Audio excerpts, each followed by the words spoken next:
I wonder if there's anybody there. Alan, I love Yeah. it when you come. I feel like I'm left out. I'm the only one without any glasses today. This isn't fair. I must go and find my glasses. Look at you, beautiful people. I love this. So I'm just sending a tweet whilst this thing takes traction, and hopefully there's at least my mum's going to watch, which is fabulous. We're going to try something a little bit different tonight with a couple of extra bits and pieces, and I think it's very exciting. People are going to tune in, going, "Oh God, I got to sit and listen and watch Donegan and Payne spout off their nonsense again." And wait a minute. Who's this extra face? Who's this beautiful person that's here? Cheeky. And they're going to go, wow. Cheeky. Yeah, there we go. So I'm just figuring out that isn't it funny how I can't ever seem to link to Facebook because it always takes me into the app, which, like, I'm having an old person challenge here, young person challenge, I should say. So this is wonderful. So welcome to, I think this is the fourth Facebook Live that we've done. It's the first Facebook Live show that we've done with the fabulous and wonderful, fantastic Katie Coombs, everybody. Katie Coombs all the way live from Manchester. There we go. Now, there'll be some people that will be literally beside themselves with glee because they would have experienced... No. They would have experienced you presenting at one of our events, and whenever I visited your events, you have this this band of people hanging off your every word, and you very graciously invite me on to come and speak, and they're like, "Can you get this lad off? We want to get Katie back on again." So this is brilliant that you're here, and look, there's so much experience that we've got between the three of us, and we've got some really cool topics that we're going to discuss tonight, and the whole purpose of this is to help people. And I know that co-founder of the Pop-Up Business School, the mighty Alan Donegan, is in the house too, on lockdown in New Orleans, everybody. Is it better to be on lockdown in New Orleans, do you think, or would you have preferred to have been on lockdown in Basingstoke, Alan? That's my question for you before we get started. Having a lot of discussions about this, Katie and I. The advice from Boris last night was, if you're a UK national, fly home now before anything gets worse. And it's quite interesting. If we flew home now to England, we'd be locked down somewhere. We don't actually own a home. But, well, the tenants in our flat have just decided not to pay rent for 3 months and sent us a message saying they're not paying our rent for 3 months. So we could go and take that back and stay in the UK, but we couldn't actually see anyone. So, yeah, I think whether you're locked down in the UK, in America, doesn't really matter. You're in your house, you go out for the odd walk, life's the same. So I actually don't think it makes any difference which country you're in. Okay, well, it just sounds more glamorous, doesn't it? I remember when you were in LA and I was in Didcot or something like that. It just sounds more, more glamorous. There's nothing wrong with Didcot. I love Didcot. We've got some friends in Didcot. Customers, we love Didcot. Thank you. We love Didcot. Council, we love you. In fact, there's been a number of things that have happened in Didcot which have been fantastic for Pop-Up, but we're not going to talk about that. What we're going to talk about is the whole purpose for doing these shows was to help folk that are struggling now, and we've trained something like over 6,500 people now over the years that Pop-Up's been running, and we're looking at that audience and in our support group, and we're saying, oh my goodness, these fantastic businesses that we've created, many of them, like us, have taken a massive hit and they're struggling. So the very first conversation that we had was, let's put ourselves out there and let's help people, because the stuff that we're going through, we're in a good shape in some ways because we've been trading for a long time, but we're thinking this through and reacting in real time. So the stuff that we're doing, the conversations that we're having, it's just playing into the whole reason that Pop-Up started in the first place, which was to help people, That's the whole reason for this stuff. So we're going to cover some topics tonight. Some of the things we're going to talk about tonight are the support for that the government's giving out, both in terms of business support and supporting individuals through the benefits system. We're going to talk a little bit about that. We're going to talk a little bit about how do you do a cash flow projection, what questions that we've been asking ourselves and each other within PopUp that have helped us. And we're going to talk a lot about emotional well-being as well. So we're sort of balancing, like the whole thing is about supporting people that have got a business, a small business, or they're self-employed, they're freelancers, and they're really struggling. But also, I bet there's a bunch of people that are going to watch this either live or are going to watch the stream tomorrow or later on in the week that want to start a business because they don't want their income in someone else's hands again, or they want to start a business because they've got a cool idea that kind of fits the new world that we're currently living in, or they want to start a business because frankly, they've got no choice. So our stuff is to help all of those people. And please post some comments in. It's great to see Trevor here again. Brilliant. Natasha, Hannah, Ange Beeston, Kim Wade, Irene, Russell. Russell is Russell. I can never call you Russell because you do PAT testing, electricity testing, and we've been calling you Pat for about 2 years now, and I forget that your actual name is Russell. But it's brilliant. Yeah. You're here. Laura's here. And we've got in a shed. Russell asked if I was in a shed. Russell, I'm not in a shed. I am in the lounge, but there is a feature wall with some lovely rustic wood just to keep us entertained. I've turned the camera around so you have a different view each day. I like that. I feel like I've under-delivered by having the same view as last time. I think that's a false wall, Alan. I think behind there you've got a tiger, you've got a small chair and a violin quartet. So anyway, enough of this. I guess the question, that's a bit odd. That's what that was. I wonder what that was. So before I dive into the questions, actually, there's two things that we're going to do tonight. What we'd love to do is to find out from everybody watching, and I'm going to ask Alan and Katie this as well. What's the thing that since perhaps last Monday, over the last week or so, what's the one thing that's made you go, oh, I really love that? What's warmed your cockles? What's made your heart go, oh, that's a wonderful, humanity's really delivered here. I'm going to ask them that question. And I want everybody that's watching to share your examples of things that have made you go, oh, I love that. I love that. Whether it's something that's made you laugh or whatever. And then the second thing I'm going to ask you a little bit later on is what the chuffing chuff is going on. I want you to share your most random observation or experience over the last week or so, because after I got a tweet from Duncan from Blue today, I realized that was something like the 6th or 7th weird thing that's happened in just the last 24 hours. So I'd love to find out your experiences as well. But look, let's dive into the questions, because I know that Katie and Alan have got some stuff that they want to share, and I've talked far too much already. So look, we are where we are, but help is coming, isn't it? And I think, Alan, you had some views about the support that the government are offering small businesses and also individuals. And let's talk a bit about that, but also the support that hasn't arrived yet for self-employed people. And let's have a little conversation about that as well. And Katie, feel free to chip in, because it's something that we've been thinking about. Alan, what's on your mind with the support that's on offer at the moment? So I think the first thing that I wanted to say to everyone listening, and this actually comes from when I was a lot younger, was that I was too proud and reticent to take government benefits, and it didn't feel right to do it. But actually, having worked closely with the Department of Work and Pensions recently on some of the projects we do, there's a lovely lady called Caroline who said to me, you pay national insurance every month. And if you're running a business, if you're self-employed, if you're employed, you pay national insurance.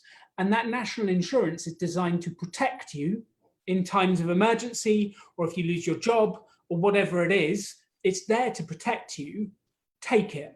And I just wanted to say to everyone, don't be a wally like I was and be proud. Now is the time to take the support that is being put on offer. If you have employees, there's a whole scheme for doing what's called furloughing, which we can cover later if interested. there is the whole benefit system that if your money dries up, will pick up what's going on. There's a whole host of support. And Simon and I have been looking into this right now because our business's income has vanished overnight.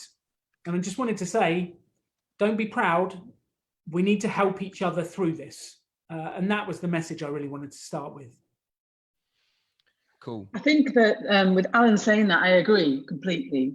I think when we think about benefits and the government helping us, the government really is the collective us, if you like. It's the accountable bit of all of us.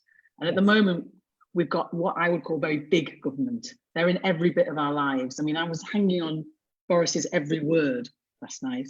I don't think I've ever done that before. And they're affecting all parts of our lives, and we're looking for leadership and guidance. And they're sort of in our lives in a bigger way than they've ever been. But that's what they need to be at this time. It's unprecedented. It's a complete change, and we need it. I think eventually it will go back to, well, a version of what it used to be. But I agree with Alan, absolutely. If those benefits are there, they're there for a reason to get us through this. It doesn't mean you're always going to be on benefits, and it doesn't mean you'll get trapped. Okay, so we've got so individuals are covered. I had a conversation, a very brief conversation with someone this evening who works for DWP, and 50% down on staff, and almost a 500% increase in people claiming benefits, which in some ways is great because people are taking up the support and the offer. In other ways, you go, wow, those are big numbers, and you just have to feel for the people that are coping with all of that stuff at the moment. But individuals are covered. Businesses have got some help that, you know, through the furloughing scheme and one of the other things, a few things that the government are offering. But self-employed, what about self-employed people? That hasn't happened yet. What can self-employed people do right now? Because there doesn't seem to be anything that's coming, and government have said that there is something coming, but it's quite complex to figure out. And there's been a few rumors about it, but there's nothing concrete yet, I don't think. What can self-employed people do now to grip this by the husk and you know, and have a go at protecting themselves and so on? What do you think? I have two thoughts. Do you want to go first, Katie, or me? You go first, Alan. Cool. Why, thank Because you. I haven't got a thought yet. I'm still thinking. I'll buy some time. The first thought is, at the very worst, if you're self-employed, such as a yoga teacher, and all of your business has vanished, you can sign on for benefits and say you've become unemployed. So there is always that option as a backup. It's not ideal, but that is a backup. The second is the focusing on what you can bring in and how you can do that as quickly as possible. The challenge with that is nearly everyone out there has gone, okay, we can't see each other, let's take my business online. And that competition is insane. And you're going to have to be prepared to either A, fight it and get involved and do that, or find a different way to do it. Now, Simon and I have been thinking about different ways to do it. And my final thought is the government has brought out a loan scheme to help people. I actually hate that and am quite angry. And you know, the ethos of PopUp Business School is you do not need money to make money, never go into debt. And now they're trying to put people into debt at their most vulnerable points. I'm angry, and I feel as though I would say avoid that at all costs, because you're taking on that debt, which will incur interest at some stage, even if it's not for 12 months, you're going to have to pay that back. So I would rather take benefits and the grants and anything else I could, avoid debt at all costs.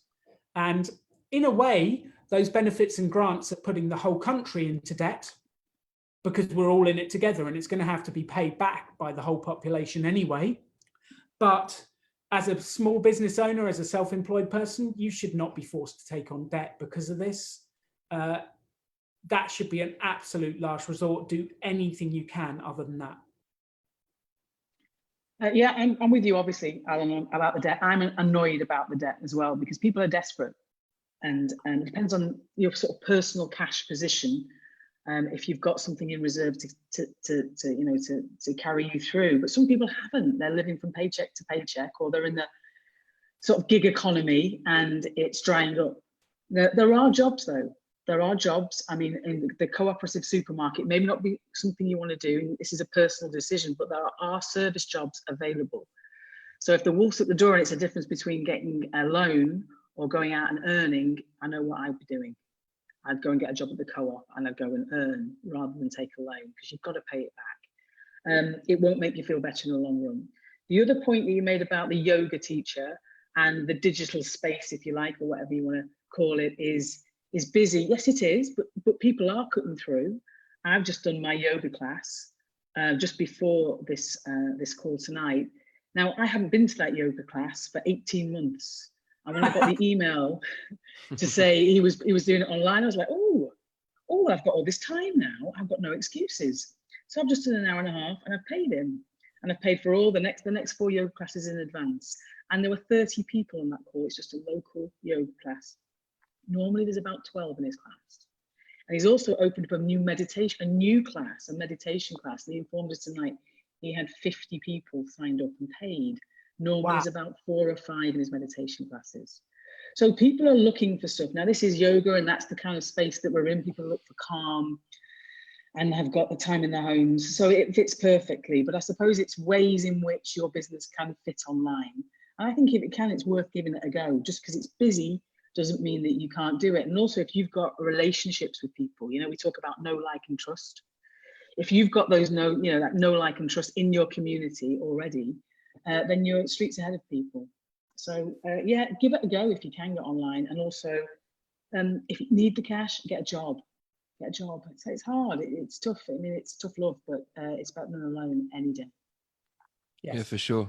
I love that. Alan, do you remember we met a guy down in, I think it was Ramsgate or Margate or somewhere else that has the gate. And I think it was Trevor. Trevor in Ramsgate. Yeah, Trevor experimented with affiliate links by sharing an affiliate link to a camera that was for sale on Amazon, because Trevor was thinking, well, look, people are looking for deals because it was the run up to Christmas. I'm going to do a little bit of research, find the best camera based on all the reviews that's under 500 quid. And then I'm going to share that link with my Facebook friends. And he made a sale, and it didn't mean that he had loads of money. I think he made something like, it was probably like 40, 50 quid commission out of the sale. But it reminds me of what Katie just said about, just because you're putting your business online, that doesn't mean to say that you have to go out and try and reach the whole planet with your business idea. Actually, your engaged customers that you've got already, your friends and family, ask them for help. Maybe there's enough of an audience that you have locally that already know you, that already like you, that already trust you and what you're doing. And actually there's this extra piece of goodwill. So whilst there's a whole bunch of people that, we're all carefully watching our pennies at the moment, if there's someone that we care about in our network and they're trying to do something, the online offer gives us an opportunity to engage people locally. And I think that sometimes is, we kind of stick ourselves online, launch our business and try and reach everybody, but right in front of our noses are some people that we could start having conversations with right now and potentially adding value to their lives. Do you think that's a strategy that could work? Does that resonate with you guys? It does with me. I think there's an example I've got. Hang on a sec. Have I lost you? The example I've got is, if anyone's been to my course, I talk about as if I was a nail technician, because that could be an alternative career. But there's a girl who comes around and does Lindsay, my wife's nails, and that's Claire. And she obviously can't visit people's homes. She can't come round, and it's over. She's got no money. She lives from paycheck to paycheck. She's got a good business, but she's only a young girl. She's phoned all her clients and booked everybody in for the future from August, even though we don't know if August is going to be okay. She's done something. She's phoned everybody, and then because she's had these conversations, and I know Lindsay's done this already, she's paid her in advance, and a few of her loyal clients have paid her in advance to help her through this time, because they've got human connections and we care about her. So even if you can't actually do your service, can you connect with your customers in some way and book them in for a later time? And just by having that connection, and also phoning people up and seeing how they are, you never know what might happen. And you can also ask as well. And when we talk about asking, you can maybe ask for the advanced sale if you explain the situation you're in. I love that, and I was absolutely gutted to see that our local cafe, Danny's Place, Carter's, has had to close, obviously with the announcement. And he was one of those that reacted very quickly, doing takeaways and so on, but has had to close. I would love the chance to pay it forward and buy lunch for my family for Danny's Place as soon as this stuff happens, and I think that's a great point. Alan, what's on your mind with this stuff? When you think about reaching the audiences and, taking the job versus, going all out to make sales, what's going through your mind? I think the first thing that goes through my mind is, what's your cash flow? How long can you survive for? And I would urge every person that's listening right now to look at how much cash, how much money, how many assets do you have lying around? What are you worth? And how much do you spend each month? And then how long that will last for. And that's the first sum Simon and I did for PopUp Business School, was given the cash reserves, how long can we live? How long can we afford to pay people's salaries? How long will it last? And I look at that for myself. If I've never had money coming in again, how can I last? And I think that's either going to shock you and scare you, because you don't have much in reserves, or it's going to make you feel comfortable. And either is good, because you can't change things until you see them how they are. And I think the number one most important thing is taking stock of where you are right now before we can come up with a true plan of what to do next. So have a look in your bank accounts, have a look down the back of the sofa, count the cash, see what you've got, work out how long it'll last you. And then we're either going to have to react very quickly and take action, or it buys us a bit more time to go, okay, I've got 3 months, I've got 4 months. Let me just think about this a bit more before I go. And that's exactly the conversation the PopUp team have been having over the last week. I love that. I'm going to ask you a question about once you know what the cash flow is, what tips and tricks you might have up your sleeve to reduce the monthly spend and dial back on the spending so that we can increase the runway. Because I think, we've got this, we can have this calculation. You look at the money and you go, well, based on my current outgoings, this is how much cash I've got left. Therefore, I've got, 3 weeks, 6 weeks, 9 weeks, or whatever that is. But if we could take a look at those spend points and go, if I go down the list of every single one, I wonder what tips you've got to dial back on that so that we can last longer. But before we go there, I think I might have interrupted a beautiful comment that Katie was about to go, because she went like this. And then I talked over you. Do you remember what it was? It was, well, I do now you've said that. It wasn't a beautiful comment. It was kind of a little bit flippant, but we've gone through in our family lines on the budget, we call it. So we have a spreadsheet where we go through what we spend every month. And sometimes sometimes when we look at it, we kind of look away because we kind of don't want to look and actually face, that we've probably really done that, And now with the apps on our phones where we can see what we're spending, because I have Monzo, so I see everything. And we discovered that how much we were spending, and this makes me ashamed, but I'm going to say it, at McDonald's. So, and the McDonald's shut. The McDonald's at the top of our road is shut. And now we're like, we're going to save a fortune. So we've also worked out that my gym's shut. And I also worked out that got real. Because obviously I have to go to the gym because I go to McDonald's all the time. So the gym's shut, so I've saved money on the gym. I've saved money from the gym, the fact that I'm not paying for McDonald's anymore. We're also not paying for petrol because we're not going anywhere. And we've gone through it and realized that our monthly outgoings have been reduced massively. And I think the whole thing, this situation of being locked in, has given us a real big pause. And we've noticed how much food we throw away. So rather than just saying the things now, eat your tea or eat your dinner, we actually mean it. So there isn't anything else because we are, we don't know when we can go to the supermarket. So it's made us really focus and pull right in, and it's forced us to. rather than sort of going, I'm not looking, we don't really spend that much. Actually, we do, and let's not do that, because we don't know, because Lindsay and I are both freelance, and we don't know when we'll be working again. So I think it's, and I heard something else as well, which I kind of liked, and I wanted to say it, is this whole thing is a bit like we've been sent to our room to think about our behaviour. And the whole world is in its room thinking about how it's been behaving. And I wish I'd made that up myself, but I haven't.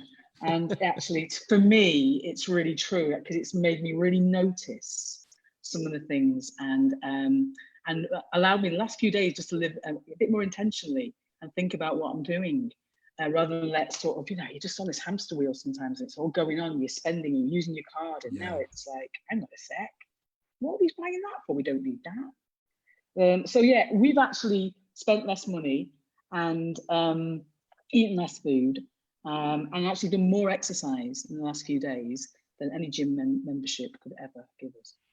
So it's having strange effects, but very positive effects on us. Really positive. I love that. I'm going to get Alan to share some of his money saving tips, because I know he's got a whole bunch of ideas that might help people dial back on the spending and lengthen the runway. One thing to say, just to talk to the food stuff, for the first time in my life, I had the exact amount of pasta in the pan. That it was a collaborative effort in my house. There was no wasted pasta. What was it? Fusilli. It was the exact amount. There was no pasta left on anyone's plate. Usually I cook my body weight in pasta and then throw half of it away. So that's all good. Alan, how do we save money? How do we make that runway longer? I think you've got two options. One is increase the income coming in. Two is reduce the outgoings. Increasing the income, we spent a lot of time talking about, can you get online? What can you do? How does it work? The reducing the income, number one, I would be looking through every direct debit that you have assigned to your bank and going, do we need this? Do you have magazine subscriptions? Do you have this? Do you have that? But I always find it incredible that people have Hulu, Netflix, Disney Plus, and 12 other services all at once, and then still think they need Sky Plus too. How much TV can you watch? And I know actually right now, people are thinking, well, I need TV. I would be saying, turn those subscriptions off and do yoga classes on YouTube, do meditation, read, focus on the future, and consume less. And Katie and I have been trying to watch less TV shows and learn more. So if you're going to reduce, number one, what subscriptions have you got? What direct debits you've got? What can be cut down? Number two is, if your income has completely disappeared, there is government advice about taking pauses on making payments on your mortgage and making payments on your rent and how to do that. I would look up the government advice on that and read it and study it. It's happened to me on the negative side. But if you need some runway, that's what you've got to do. And then number three is actually the panic buying that has happened has been mostly for dried goods. Katie and I have actually noticed there is actually no shortage of fresh food. So broccoli, cabbage, all those amazing vegetables that are actually good for you are available, and they're right now. So Katie and I have been living so healthily on vegetables, and having roast vegetables, cooked vegetables, beans is actually quite cheap, very tasty. And I've lost a good stone in the last couple of weeks by being healthy on this stuff. So I think there's some real benefits to this pause. I love that. I need to take that lead, Alan. I need some social distancing from my fridge at the moment because it's strategically placed near the laptop, which is a bad place for it. You're absolutely right. I've noticed the same. So I think I'm just going to summarize that little section, and I want to bring Jack in because there's been lots and lots of cool comments where people have been sharing some of their own experiences. And just to talk very quickly on the increasing the sales thing, I know that Kate over in Wales has she sent me a message yesterday saying that she'd sold 36 craft boxes, which her business was all about running art and craft sessions. Kate Wood in the group, and Kate, I remember when we first met Kate, she was doing some fantastic stuff, just figuring out how to turn it into a consistent income, and had spent the last year getting there. And then, of course, all this stuff has really undermined her business. So hopefully, Kate, you're going to share your video with you sneaking off into the woods with your phone to make a video so that the kids didn't see you. And you sent me a message saying that you thought that you might have lost the plot. It was a brilliant video. Keep doing them. I know that was a frog, but we all got to eat those frogs and get this stuff done. So, you know, take the benefits, take the support that's available, take the job if you have to, reduce the outgoings, sell more if you can. So a little summary. And I think what we'll do in a second is we'll move into the kind of mental health area of, you know, how do we have clarity? What stuff do we need to focus on? How do we think about the future when we've got all of this craziness going on around us? And specifically some of the challenges from working from home. And I know, Alan, you've been working from home for a long time. You have as well, Katie. Katie, you've got kids at home as well. I'll be interested to know what your strategies are. Have you got any yet? Have you locked yourself in the airing cupboard and all that good stuff? But before we dive into that, I just want to bring Jack in. Jack, you're going to share some of the comments. Hopefully Jack's here. He is like a genie. You're on mute. No, you're not. There we go. There you go. If you rub the laptop, Jack appears. He's like the pop-up business school genie. That's it. Yeah, I've been monitoring the comments in the background, evening everyone. The comments have been coming in thick and fast. There's some great discussion going on. It's actually hard to keep up with it. So Simon asked a question at the beginning of the stream, and we've had the comment pinned of like, what warmed your heart this week? And I've collected a few of the responses, but a lot of it just seems to be a lot of community. These strange times have seemed to brought a lot of people together. Kim has said community spirit locally and online, both in personal and business life. Teresa says, cheesy, but having the calls of you guys has been great. So nice knowing that we are all here to encourage and support each other. So thank you very much for that, Teresa. David says, people were way ahead of the authorities in responding and organising using social media. I think everyone is suddenly realising the power of social media now that we've been locked down, essentially. Heather, again, seeing all the posts on social media, people offering online support. Lucy saying having these Zoom calls has been warming for me, so thank you very much. Angela, the amount of people willing to help with webinars, advice, support, an ear, a shoulder, it's made me feel more positive and has given me a lift. Jennifer's neighbours are helping her set up a community pantry, which is awesome. And Kim has said her friend is helping set up a WhatsApp group for his village and has got 30 to 40 people already in it, just for anyone who wants to chat and may need a bit of help. It's lovely to see the community spirit. So yeah, I'll keep an eye on the comments coming in, but keep them coming in. What's warmed your heart? It seems to be like online and seemingly in person. We're all coming together because what else is there to do? The pubs are shut, Jack. That's all we've got left. It didn't work, Jack. There you go. It did work. Right. So, okay. So the second question that I wanted to ask you is this theme of the random things that have been happening over the last week, which is my theme for this evening is what the chuffing chuff is going on. And my example for that was Duncan from Blue texting me. Sorry, not texting. We haven't got that close yet. I was getting ahead of my skis, tweeting me earlier on. That was a bit of a random moment for me, but there's lots of strange stuff happening. What's the most bizarre and crazy things other than the absence of loo roll that's happened to you or that you've observed over the last week?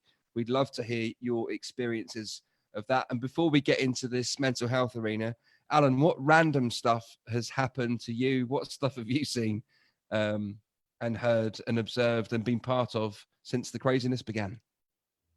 I think I had one warming moment in the supermarket. We were down to our last 3 toilet rolls and wondering whether we should buy Imodium rather than toilet rolls. But when we got to the supermarket, there was a few still available. We were down to the last 7 on the shelf, and there was someone hoovering them all up, and they saw us come over and they said, "Oh, how many live in your house? Do you need a couple?" And they had 4 people, we had 2 people, we negotiated, they gave us a couple. Then a guy rolled up in his wheelchair and he said, "Can I have one?" And we all smiled and handed him a couple. And I think just that warming community of coming together felt very random. I've never had a conversation about divvying up supermarket toilet roll with anyone, but it was great. And the second thing I wanted to say, actually, that I truly believe, was walking down the street last night, late at night, to get some exercise, and someone had chalk, in bright yellow chalk, on the pavement.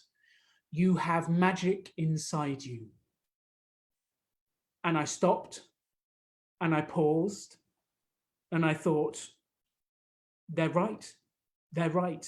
And if there's one thing I wanted everyone here to realize, you have magic inside you. You just need to let it out and share it. And that was one of the most random things I came across. But I think it's a really important message. Oh, that's nice, that. I like that. I'm a bit speechless on that one, Alan. I like that one. I like that. Well, Katie, what's gone through your head? What random stuff has happened in Manchester? Well, I haven't got anything that's really affected me. That I really like that.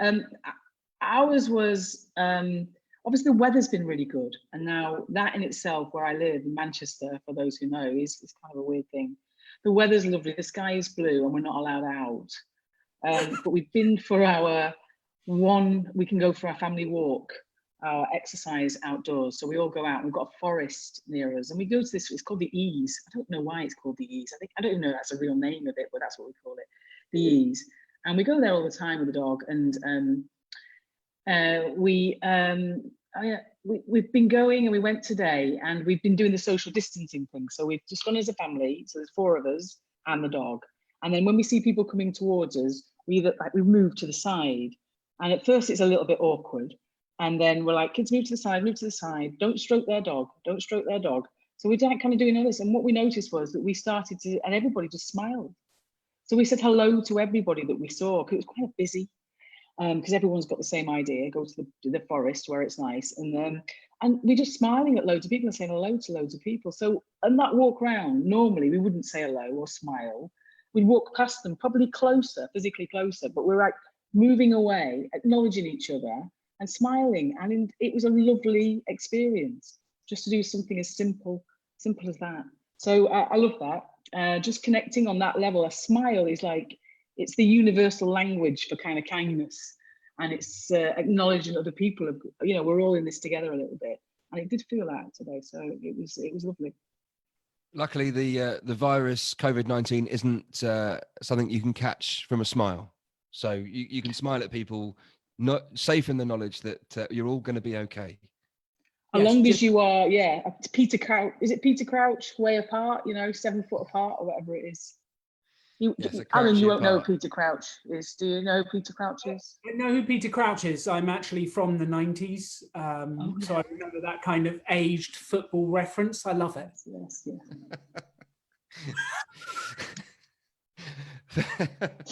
Alan's from the 90s. No, you're not. I mean, you were there. I was there. I hit my, I was 18 in 96 or something. Oh. So I kind of came of age in the 90s. Very good. Me too, ish. So let's talk about, let's go into the well-being sort of area. So the world's crashing around us. Our businesses are in a pickle. There's all sorts of mischief happening outside. And I think in the first few days, I think many of us are still in shock and haven't quite got our heads around how to behave and how to be and what the routine is and all that kind of stuff. And I'm sure many of us would acknowledge that a routine is really going to help. But what would be your tips for staying in a good place, especially as we get past week 1, week 2, week 3, week 4? Because one thing I've discovered, I think I'm fortunate. I've been working on this for a long time, for a good sort of 3 or 4 years. And I'm very aware of mental health because, I found myself in a pickle a few years ago. So I'm pretty aware of it, and luckily I've been in a good place. But even that, I've experienced a bit of a roller coaster, and there's good days and bad days and good moments and bad moments. I think last Monday I stared at the wall for about 2 hours trying to figure out what on earth was going on. But what would be your top tips? What's the process that you go through in order to stay mentally in good shape when all of this stuff is happening around us? What's on your mind?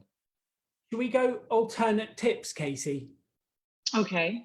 Should I go first? Yes, you go first. Well, the first thing I've done is trying to accept. Now, for me, it's I don't know if that resonates with anybody else, but for me, it's accepting we're in this position rather than trying to fight it and not believe it's happening. It is happening. I haven't got any answers. It's changing daily.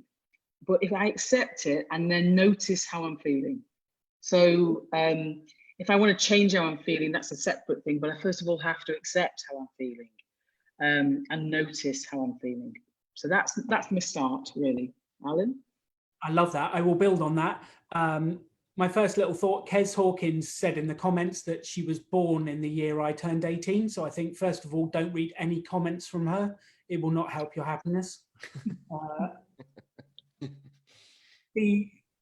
Actually, what I wanted to say is about presence focus. So building on what Casey said about acknowledging, it's about presence focus. So when I'm sat here in the house and I've got my laptop and a cup of coffee, like in that moment, what is wrong? Nothing. I have everything I need. I can write, I can think, I can create. I'm having a wonderful time and all of that different stuff. And it's about present moment focus. So if you're going for a walk around the neighborhood in the sunshine and the blue skies, in that moment, life is magical.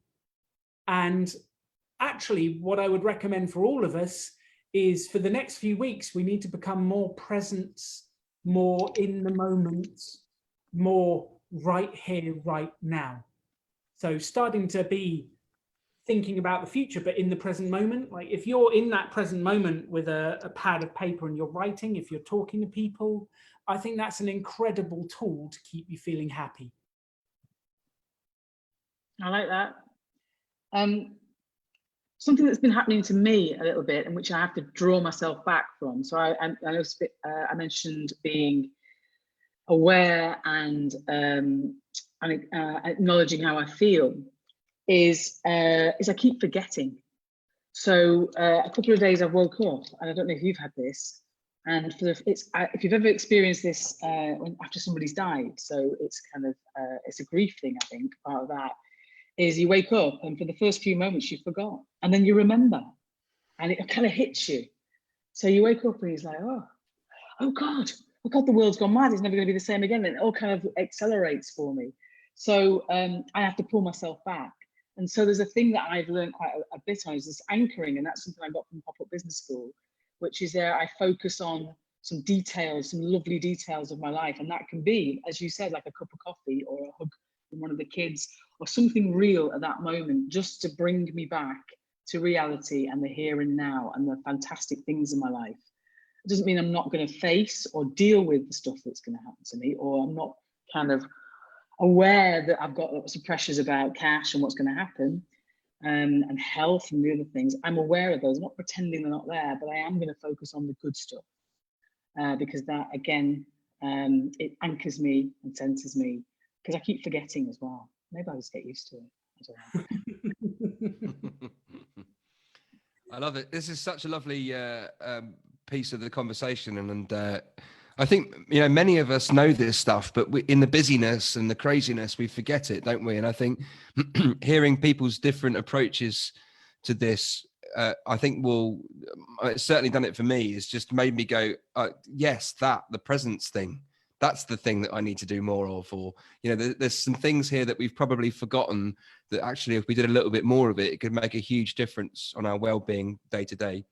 What's on your mind, Alan? You look like you've got more to share, as always. I love it. I have a lot more on that subject. I think number 4 is actually and the people who've been on the courses I've run will know this, your daily diet that you're feeding your brain. And I think people's diet has massively shifted over the last week or so.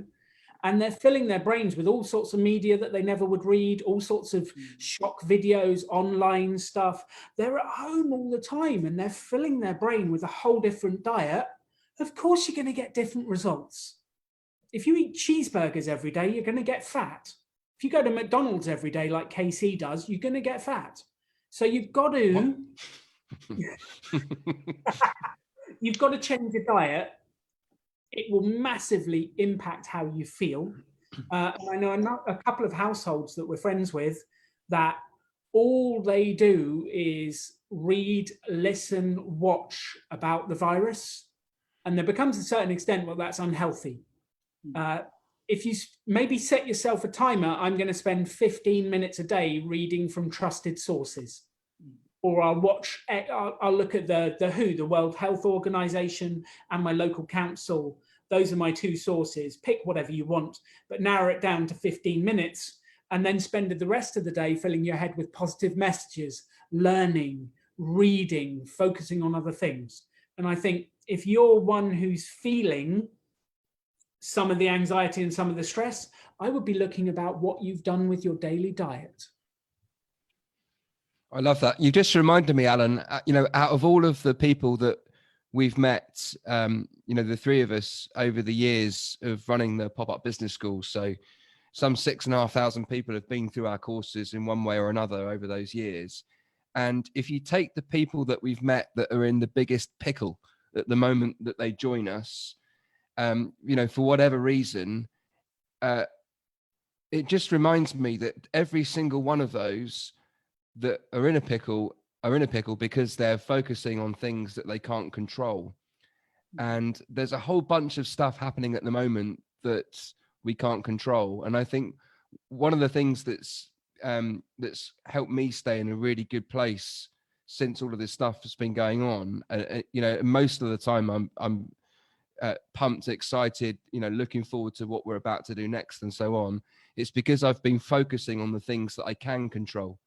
And the way that I've done that is I've asked questions, and the questions I've been asking myself are things like, how can we help people the most? What does PopUp need to do next to help as many people as we can? Where could I really put my energy that will make the biggest difference? What do I need to do to lead myself and my family next? Those sort of questions are in my mind all the time. And I think the currency of today is ideas. And if we can be kind to ourselves, as both of you have said, reduce the stuff that doesn't add value, be kind to ourselves, that then frees up the headspace to be creative. Ideas are the currency of today, and we're dealing in ideas all the time. That's the thing that we need. And all of us, every single one of us, are natural born idea generators. We've just got to be kind enough to ourselves, to let them out. And it reminds me of that stuff about sense of purpose, Alan. You remember the sense of purpose conversations, and about when we hook people up with a purpose. What's your take on what is the impact on people if you've got a different sense of purpose, or you've got to focus on what your sense of purpose is all about? Every time I run PopUp, and actually more often than not, I keep repeating, if you have a big enough why, any how is possible. So if you're hooked up with your purpose, why you're doing this, what you're driving through, are you doing this for your family? Are you doing it for your partner? Are you doing it to help the world? Are you doing it because people are at home and they need to get fit and you want to send them videos? If you're hooked up to the why and you're motivated, it is incredible the energy you get to do things. And one last piece that actually this... my wife, Katie Donegan, likes to hit me quite often with what I teach people in the courses, because I'm human, I forget it as well. Simon, I'm sure, has experienced this when you get told your own content. It's a lovely moment. And she looks at me and goes, because I've been struggling to get on with doing a certain piece of work, and then I just did it today, and I felt motivated and I felt good. And she looked at me and said, Alan, you tell everyone you don't sit in the couch, you don't get motivated to do something, you get motivated by doing something. And I got that reminder loud and clear today, because when I did something, I felt motivated, and Katie very kindly pointed out the lesson within it for me. And here she is. And stuff. That's my wife, everyone. We miss you, Mrs. Donovan. Yes. How do you stay optimistic, Katie? Coombs. Well, how do I start? By focusing on the opportunities. No, not really. That wasn't quite right. The answer I wanted. Focus on the opportunities doesn't mean anything, does it? Focusing on the here and now and the good stuff. I really stay optimistic by the small things, the things that have been taken for granted. This time over the last, I mean, you know what? It's only been a couple of days, but it's really changed me, and I think that I've become. I can feel myself doing things that I've never done before. So this kind of thing I haven't done before. Doing the live streaming I didn't do, so I felt really good. I've done more exercise. I've spent more quality time with the kids. I've been out on my bike. I've done lots of really good things. I'm obviously a little bit worried and keeping an eye on the news. And if I watch it too much, news on a loop, then I go a bit crazy. So I'm purposely switching it off. But I think for me, it's the small things. In a way, I'm enjoying the pause as well. And I'm having some good conversations. So I'm speaking to a lot of people who have got businesses, friends who've got businesses. Some people just seem to be saying, well, I'm bored, there's nothing I can do, and resigning themselves to the situation and just hoping to get by on either the benefit or some help from the government. And I think that help that's going to be there is maybe just to keep us afloat. It's a safety net. But if we want to move forward, we can't just take that and sit back and think everything's going to be all right. We have to take action, as Alan and Simon taught me, and we have to do things. So I'm enjoying the pause on one level. And I wanted to say this because I had a conversation with Lindsay and I had a conversation with a business owner the other day, a friend of ours, and she has constantly been on the treadmill of making her overhead, paying her staff. She's got 5 staff, doing really well. She's a single mom, and she's got to the point where she's working all the hours, but she's doing well. And following this situation, she's had to shut down her retail premises.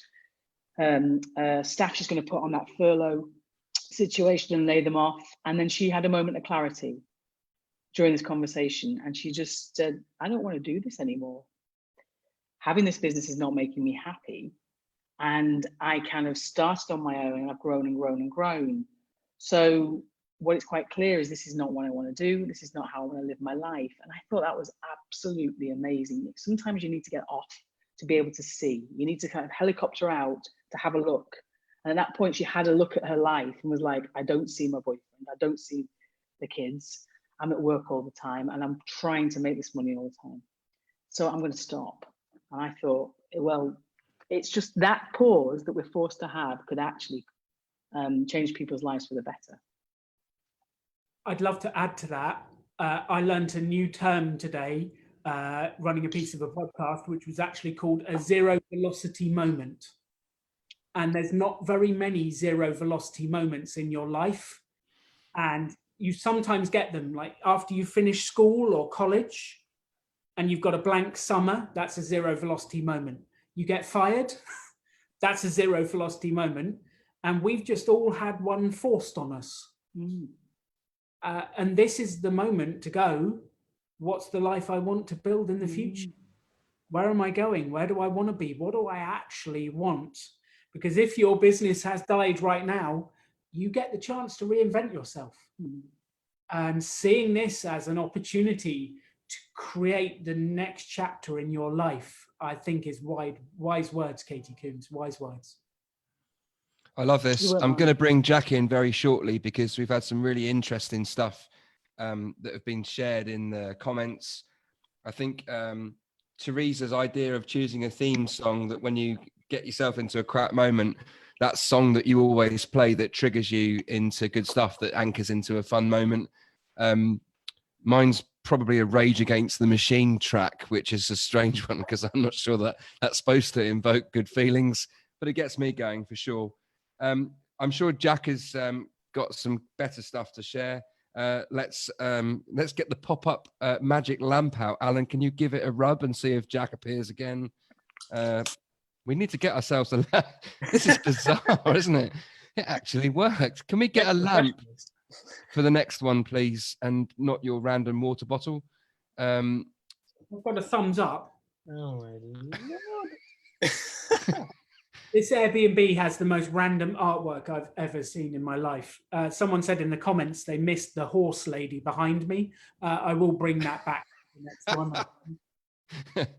I promised to make the background much more exciting for the next one. I've only got one picture. It is a brilliant piece of art. For anyone that's interested in tattoo art, yes, I am here. Go to Instagram and look at Custom Propaganda, which is a tattoo artist in Southampton, and the quality of his art. And he's also got a real interest in birds as well. But Duncan Whitfield drew that picture, painted it, whatever the things artists do, and kindly gifted that to us. But the quality of his tattoos is unbelievable. And I'd be really interested. I want to get Duncan on at some point because how he's adapting, I think will be really interesting. So Jack, share some of the stuff that's in the comments that caught your eye. Yeah, we'll do. It's, again, still full of positivity. My favourite response to your, and I quote, "What the chuffing chuff is going on?" Kate Wood. Working title. Kate Wood saw a man taking his dog for a walk, fully kitted out in a wetsuit. So we're in the dark times, people. But back to the positive and what warmed your heart this week. Chad has said calling friends and family to see if they need anything and how they're doing is always uplifting. He did that. Jolene. Oh. Chad actually did that to me. He reached out and said, "Are you okay? Can I help?" Like that. He made me feel happy.